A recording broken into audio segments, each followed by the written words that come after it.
शेतकरी बांधवांना नमस्कार. आपण आलोय आज ऊस कुळवायला. तर ऊस कुळवायचा चाललाय. ह्याने बघा बेसल डोस टाकलाय. ऊस कुळवतोय आपण आपल्या पॉवर ट्रॅक्टरच्या साह्यानं. ती दाखवायचा एवढा विषय म्हणजे काय, हे रान बघा. हे रान किती भडाळ्या पडले बघा.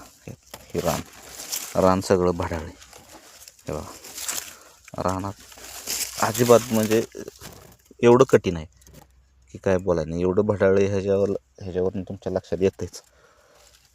आणि त्यानं आपली भर बसल्या कशी बघा. कारण हे दुसऱ्या ह्यानं अजिबात शक्य होणार नाही, ते आपण शक्य करतोय.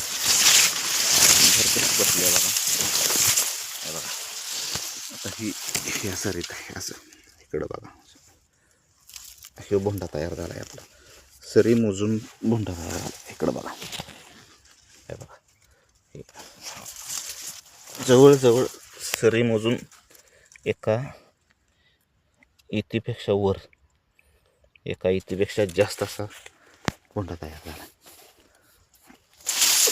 सांगण्यास तात्पर्य डबल भर मारण्यापेक्षा आणि हा भोंडा किती रुंद झाला आहे बघा. हा बघा, ही इथून एक ही दोन, जवळजवळ 1.5 फुटाच्या आसपास भोंडा तयार झाला.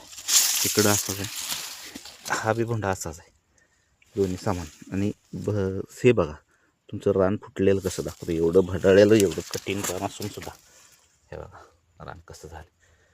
शेतकऱ्यांनो कमेंटमध्ये सांगा मला काय कमी जास्त अजून त्यात सुधारणा करू आपण.